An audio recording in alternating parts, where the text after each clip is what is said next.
Vsaka generacija misli, da stoji na robu neke epohe.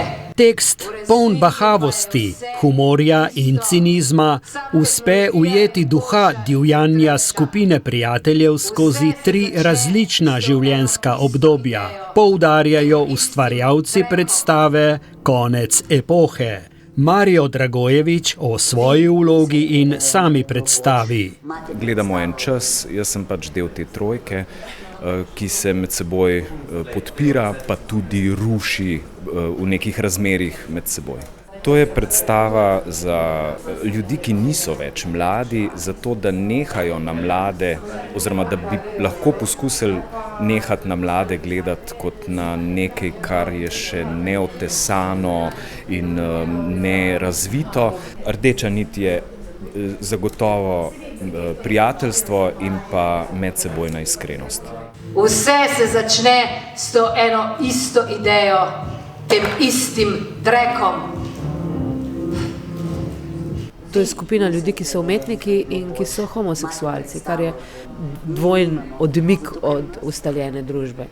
In se mi zdi v tem pogledu zelo pogumna, pa tudi se mi zdi pogumno v tem, da ne govori o tem, ampak govori o prijateljstvu in stvareh, ki so del vseh nas. Nagovarja v bistvu res vse splošna človeška vprašanja.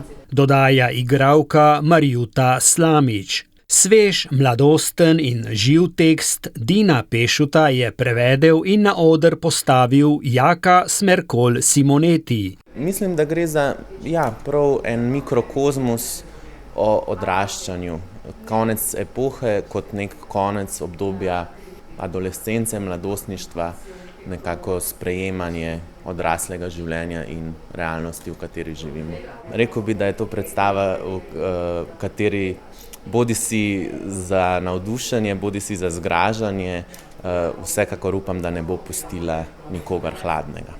Brez SNG Nova Gorica predstava v taki obliki in pod takimi privilegiranimi pogoji ne bi bila mogoča, priznava Mija Špiler iz KUD Svobodno neinstitucionalno gledališče. Društvo v preteklosti še ni sodelovalo s SNG Nova Gorica, tako da gre za prvo sodelovanje. Je pa njihova podpora dala nek neverjeten in glavni v bistvu zagon temu projektu. Ponovadi predstava se dela 2-3 mesece aktivno, predtem se pripravlja in je velika škoda, recimo, da se naredi za par ponovitev in potem ugasne, tako da nam je bil en velik cilj tudi to, da omogočimo eno daljše in večje življenje tej predstavi.